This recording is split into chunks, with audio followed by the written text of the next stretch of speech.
Some children are born inside love. Some find love along the way. But Erica, she was the girl they kept, but never truly wanted. When they finally pushed her out, she didn't just lose a home. She lost herself. They married her to a poor man, a security man with nothing to his name. Or so they thought. What didn't they know? The man they called poor owned more than their entire village. And when the truth came out, that day, tears fell. But not Erica's tears. Sit down. Let me tell you a story of how the girl they threw away became the woman they couldn't touch. The first time Erica stepped into Michelle and Obasi's house, rain was falling. Legos rain. Obasi knelt down to Erica's level. What's your name, my daughter? Erica couldn't speak. Obasi smiled. No problem. You don't have to talk today, but tomorrow. Tomorrow, you will tell me everything. Deal? That night, Michelle placed hot jollof rice in front of her. For the first time in years, she felt something close to safe. Days turned to weeks. Weeks to months.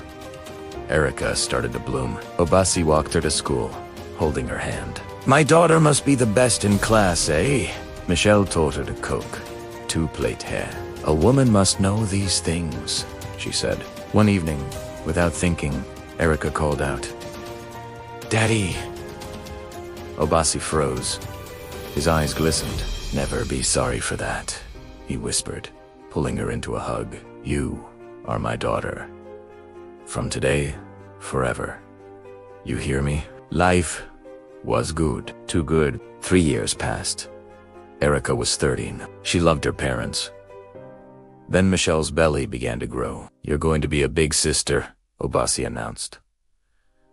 Yes, Mommy. Erica talked to Michelle's belly every night. When the day came, Obasi returned. Twins, he whispered. 2 girls.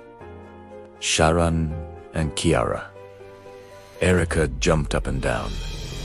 I have sisters. But that night, as she looked at the tiny babies, something shifted. Michelle's eyes. When she looked at Erica, was it different? At first, the changes were small. Not now, Erica. The babies are crying. Soon, my love. The twins need me. Erica understood, but the ache grew. Then came the day that broke something inside her. Obasi returned from a trip with gifts, toys. For Sharon, clothes for Kiara. Nothing for Erica. Next time, my dear, he said softly. Erica forced a smile. It's okay, Daddy.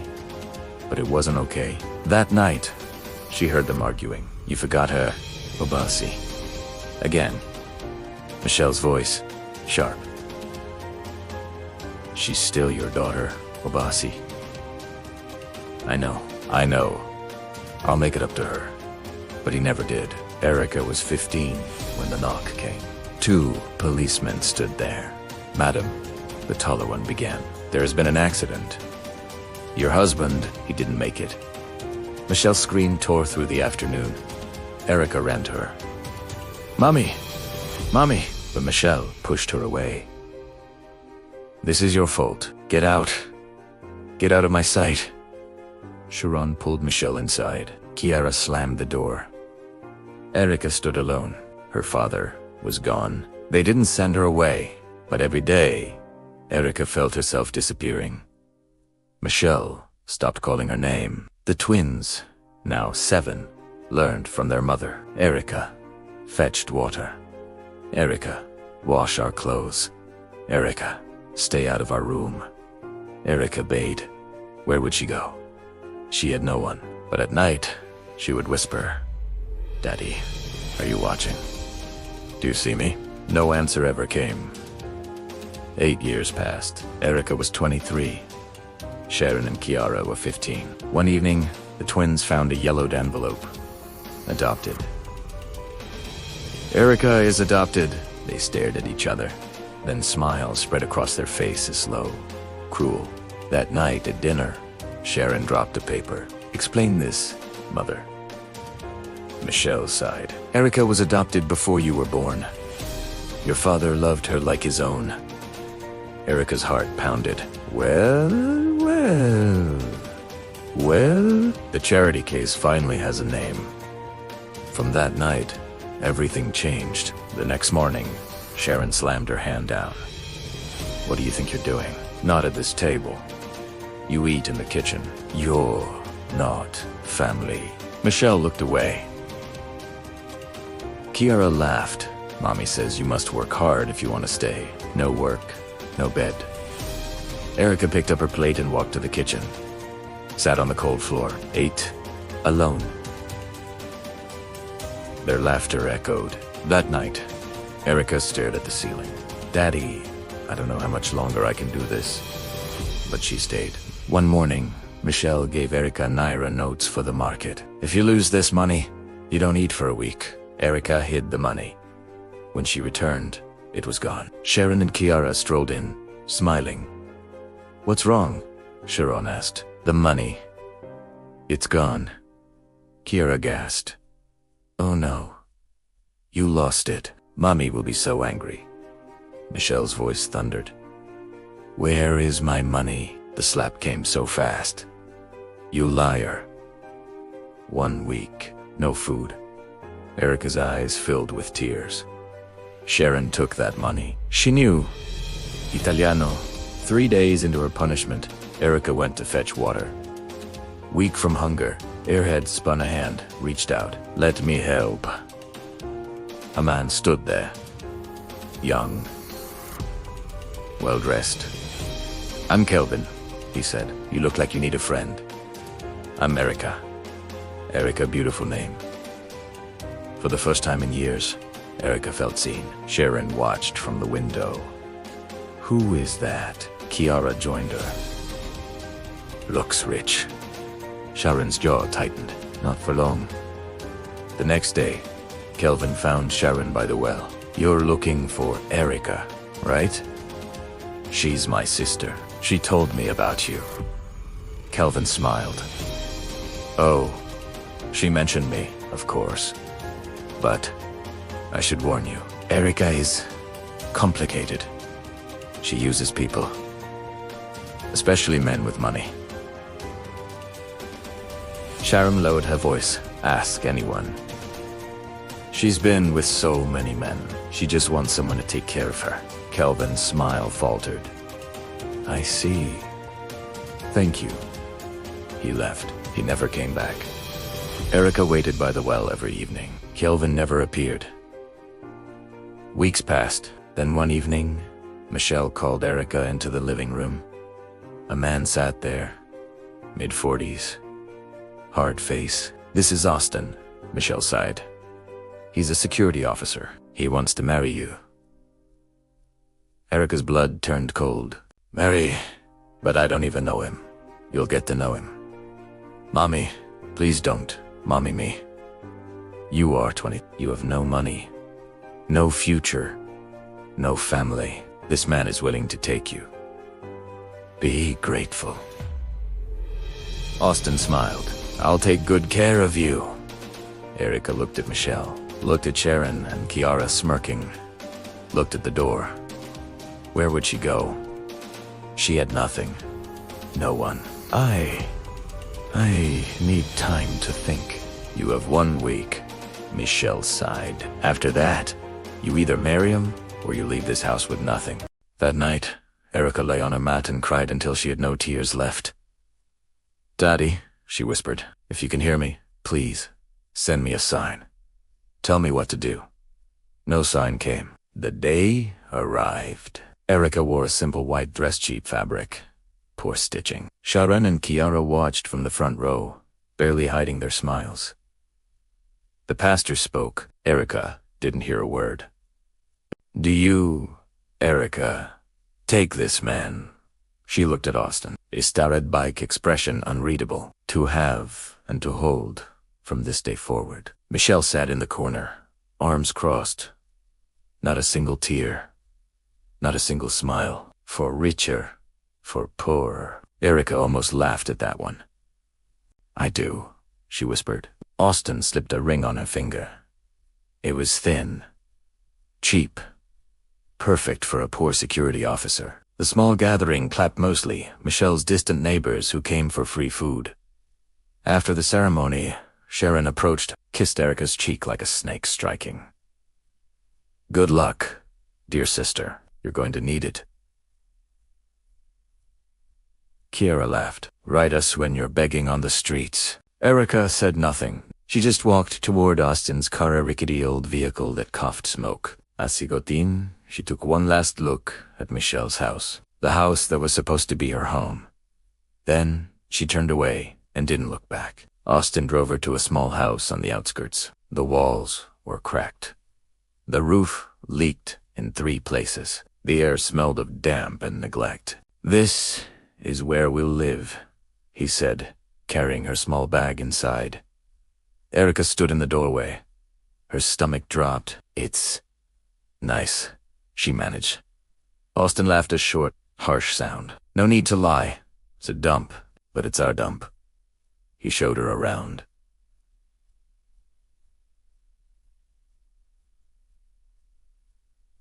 One bedroom. Tiny kitchen, a bathroom with no running water. Just a bucket and a cup. That night, Erica lay on a thin mattress, staring at the ceiling. The same ceiling she'd stared at for years, but different now. She had left one prison for another. Beside her, Austin slept or pretended to. She couldn't tell. Tears came. Silent. Hot. Endless. "God," she whispered. "Is this my life? Is this all I get?" A hand touched her shoulder.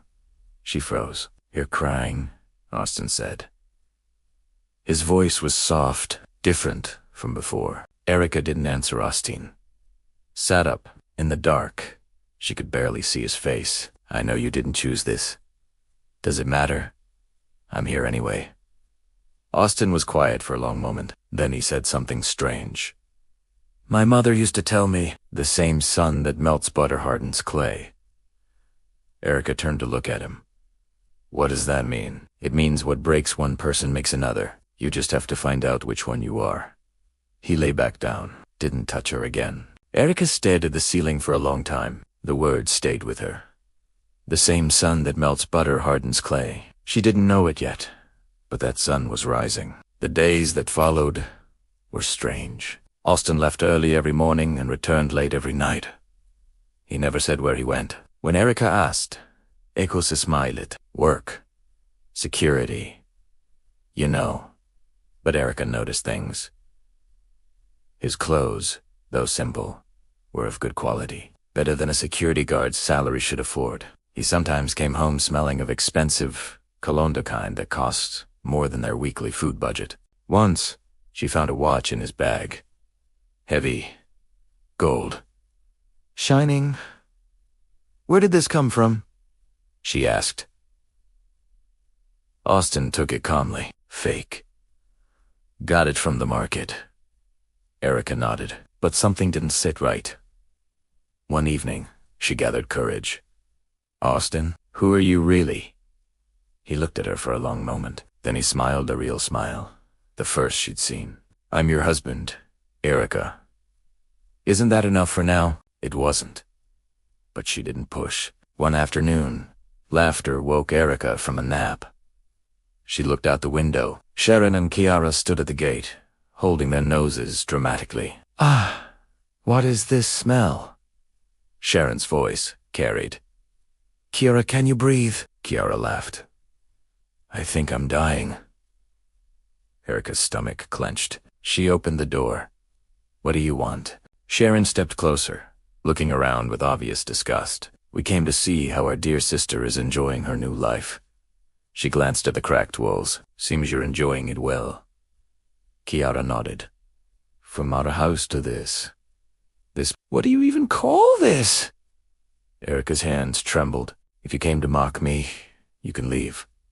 "Oh, we're leaving," Sharon said. "Just wanted to remind you of what you lost, and to tell you Mommy is doing just fine without you." They laughed as they walked away. Their laughter echoed long after they disappeared. Erica stood at the gate, tears burning her eyes. But she didn't cry, not tease time. Instead, she whispered, one day, you will see." 3 months into the marriage, Erica found it. She was cleaning the small sitting room, dusting Austin's jacket where he'd left it. A piece of paper fell from the pocket. She picked it up to put it back, then froze. First bank. Statement of account. The balance made her dizzy. 250 million naira. Erica's hands shook. She counted the zeros again and again. Still the same. Austin. The door opened. Austin walked in, saw the paper in her hands. Stopped. For a long moment, neither spoke. Then Austin sighed. Closed the door, sat down. "I was going to tell you." Erica's voice came out strangled. "Who are you?" Austin met her eyes. "My name is Austin. That part is true. But I'm not a security officer. I never was." "Then what?" "I own companies. Real estate. Imports. A hotel in Victoria Island. A farm in Kaduna." He paused. "I'm worth more than that paper shows." Erica's legs gave way. She sat heavily on the floor. "You lied to me. You let me think all these months you watched me suffer, worrying about money, and knew I was testing you." The words hung in the air. "Testing me." Erica's voice rose. "Testing me for what?" Austin leaned forward. "Every woman I've ever met wanted my money, not me. My mother, before she died, she told me, find a woman who will love you with nothing, then give her everything." Erica stared at him. "So you pretended to be poor, married a woman who had no choice, and watched her suffer for a test." "I watched you," Austin said quietly. "I watched you cry at night when you thought I was asleep. I watched you go hungry so there would be food for me. I watched you be kind when you had every reason to be bitter." He paused. "You passed, Erica. You passed every single day." Erica didn't know whether to laugh or scream. "You don't get to do that," she whispered. "You don't get to play with people's lives like this." She stood, walked to the door. "Where are you going?" "I don't know, but I need to breathe." She walked out into the night, leaving Austin sitting alone. Erica walked for hours. Through dusty streets, past sleeping markets, past houses where families slept safely inside. Her mind raced. He lied. He lied for months. He watched me cry, but another voice whispered, "He chose you. Out of all the women chasing his money, he chose you." She stopped at a small bridge, leaned on the railing, stared at the dark water below. "Daddy," she whispered. "What do I do?" The wind carried no answer, but somewhere inside, a feeling grew. Not forgiveness. Not yet. But understanding. When Erica got back, Austin was sitting exactly where she'd left him. "I thought you might not come back," he said. "I thought about not coming back." She sat across from him. "Tell me everything. No more lies." And Austin did. He told her about his mother, a market woman who raised him alone, about his first business at 19, selling phones, about the fire that burned everything, about rebuilding again and again until he became the man he was. "I have money," he finished, "more than I'll ever need. But I've been alone, surrounded by people, but alone." He looked at her. "I didn't mean to hurt you. I meant to find you." Erica was quiet for a long time. "I need time," she finally said. "I need to decide if I can trust you." Austin nodded. "Take all the time you need. But tonight..." She stood. "Tonight, I'm sleeping on the mattress. You take the floor." For the first time, Austin laughed a real laugh, warm and free. "Fair enough." The next morning, Austin took her to see the truth. They drove to Victoria Island, stopped in front of a massive glass building. "This is mine," he said. then to a hotel in Akaya. Also mine.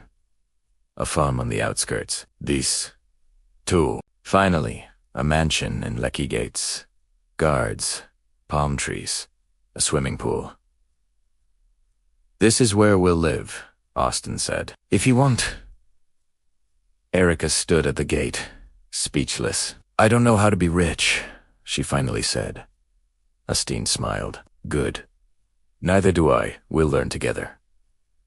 1 month later, Austin parked his black Mercedes in front of Michelle's house. Erica sat beside him, heart pounding. You don't have to do this, Austin said. Yes, I do. Not for them. For me. She stepped out, walked to the door, knocked. Michelle opened it. Her face went through a journey: confusion, recognition, disbelief. Erica, behind her. Sharon appeared, then Kiara. Their mouths dropped open. Erika smiled calm, cool, collected. Good afternoon, Mother. May I come in? They sat in the living room, the same room where Erica had eaten on the floor, the same room where her fate had been decided. The house looked smaller now, poorer. The furniture she once thought nice now seemed worn and cheap. You look... Michelle struggled for words. Different. I am different. Sharon crossed her arms. So what? You married a poor security guard and now you're here to show off. Please. Erica smiled.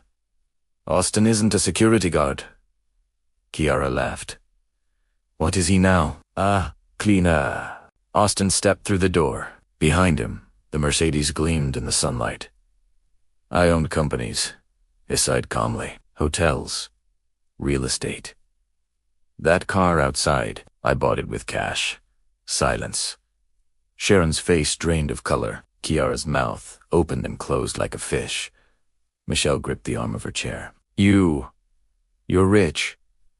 I am, Austin said, and your daughter, the one you threw away, is my wife, which makes her richer than all of you combined. Erica reached into her bag, pulled out a thick envelope, placed it on the table. 5 million naira. Sharon lunged for it. Michelle slapped her hand away. Why? Michelle whispered. After everything we did, Erica stood, looked at the woman who had once been her mother. Because I remember when you were kind. Because Daddy loved you. Because I'm not you. She walked to the door. Paused. That money is a goodbye, not a second chance. Use it well. She walked out without looking back. In the car, Austin took her hand. How do you feel? Erica thought about it. Really thought. Free? She said. For the first time in my life. Free. They drove away from Michelle's house. From the memories, from the pain. Behind them, Sharon screamed at Michelle. Kiara cried. Fingers pointed. Blame flew. But Erica didn't hear any of it. She was already gone. They say the sun doesn't forget those who waited in the dark. Erica and Austin built a life together. Not perfect, no life is perfect. But real. Built on truth, not lies. On choice, not force. She started a foundation for orphaned girls. Girls, as she had been. Girls who needed someone to believe in them. Michelle's house fell into ruin.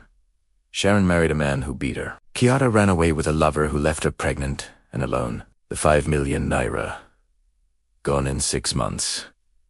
Squandered on nonsense. Please, Michelle wrote in a letter. Please, Erica.